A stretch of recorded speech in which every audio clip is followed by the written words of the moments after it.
Shalom, shalom, serviteur, servante de l'Éternel. Je suis pasteur aspirant, canon désiré. C'est un honneur pour moi de partager le pain quotidien avec vous ce jeudi 30 mai 2024. Ma prière est que ce pain quotidien bénisse quelqu'un. Que cette parole que nous allons ce matin partager puisse faire du bien à l'âme de quelqu'un, que Dieu, à travers cette parole, puisse accomplir son plan dans la vie de quelqu'un. Bien-aimés, nous sommes dans le 5e mois et depuis le début de ce mois, nous parlons autour du thème « Les mystères du royaume de Dieu » avec pour thème de la semaine « Entrer dans le royaume de Dieu ». Le thème qui nous unit ce jour est « Un maître de maison ». Notre thème de méditation est tiré du livre de Matthieu 13, verset 52. Nous lisons « Et il leur dit ». C'est pourquoi tout scribe qui a été instruit pour le royaume des cieux est semblable à un maître de maison qui tire de son trésor des choses nouvelles et des choses anciennes. Bien-aimés, j'aimerais allier le verset 51 et le verset 52 de Matthieu 13 parce que le verset 52 est la conséquence directe tirée de la réponse des disciples au verset 51. Cela nous permettra de bien comprendre notre test de base. Nous faisons donc une rélecture de verset 51 au verset 52. Verset 51. Avez-vous compris toutes ces choses? Ils lui répondirent, oui. Au verset 52. Et il leur dit, c'est pourquoi tout scribe qui a été instruit pour le royaume des cieux est semblable à un maître de maison qui tire son trésor des choses nouvelles et des choses anciennes. Bien-aimés, amoureux, passionnés de la parole de Dieu, nous voyons dans le verset 51 de Matthieu chapitre 13 que le Seigneur Jésus-Christ a posé une question fondamentale à ses disciples en ces termes. Avez-vous compris toutes ces choses? Cette question, elle est subséquente aux nombreux enseignements que le Seigneur Jésus-Christ a dispensés à ses disciples à travers des paraboles. Une première vérité est à dégager de ce verset 51. C'est le souci du Seigneur Jésus-Christ. Le Seigneur Jésus veut s'assurer que ses disciples ont compris tous les enseignements qu'il leur a dispensés. Sinon, il était toujours prêt à leur donner d'autres enseignements. Le but de sa question est vraiment de pouvoir ajouter d'autres connaissances, de pouvoir ajouter d'autres instructions pratiques à tout ce qu'ils ont reçu. Pourtant, le Seigneur Jésus sait très bien que la compréhension de ses disciples est encore primitive, voire peu limitée. Au verset 51, nous voyons que les disciples répondent naïvement et sincèrement lorsque Jésus leur a posé la question de savoir s'ils avaient compris toutes ces choses. Ils ont répondu oui.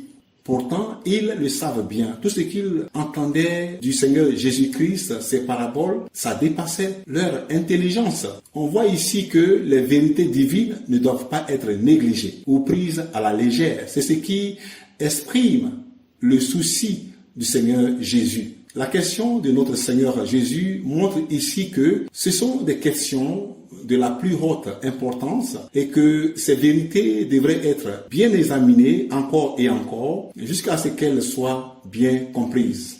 Dès lors, il convient de comprendre la parabole du Seigneur Jésus-Christ lorsqu'il dit « Tout scribe est instruit vers le royaume des cieux ». Le Seigneur Jésus veut dire que tout homme qui connaît l'évangile ou la vérité, comme les scribes avaient dit qu'ils avaient compris la vérité, Jésus dit que cette vérité ne doit pas être gardée captive ou cachée. Pour le Seigneur Jésus, les disciples devraient faire sortir cette vérité en temps voulu, comme un chef de famille sort de son trésor ou lieu de dépôt, ce qui y avait été déposé à tout moment selon les besoins de sa famille. Quel est donc le sens de cette image que Jésus nous donne au verset 52. Tout d'abord, Jésus fait allusion à ces paraboles par lesquelles il révèle des vérités nouvelles sous les emblèmes des choses anciennes, comme la nature, la vie humaine, etc. Mais la pensée de notre Seigneur Jésus-Christ va plus loin. Il n'a pas en vue seulement la forme et la méthode de l'enseignement que ses disciples devront donner après lui. Il considère le fond, la matière de cet enseignement, la loi ancienne élevée à la perfection, la prophétie et son accomplissement, les commandements anciens pratiqués dans un esprit et un amour nouveau.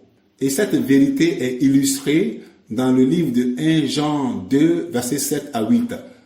Nous lisons, « Bien-aimés, ce n'est pas un commandement nouveau que je vous écris, mais un commandement ancien que vous avez eu dès le commencement. Ce commandement ancien, c'est la parole que vous avez entendue. Toutefois, c'est un commandement nouveau que je vous écris, ce qui est vrai en lui et en vous, car les ténèbres se dissipent et la lumière véritable paraît déjà. » Bien-aimés auditeurs de la parole de Dieu, pour le Seigneur Jésus-Christ, les expériences nouvelles de vérité ancienne, tout formera le trésor des disciples. Ils devront utiliser fidèlement cela pour d'autres. Tout ce qui appartient au royaume de Dieu est à la fois ancien et nouveau, parce que ce royaume, c'est la vie divine se réalisant perpétuellement dans l'âme humaine jusqu'à la perfection, comme le dit Apocalypse 22, verset 5.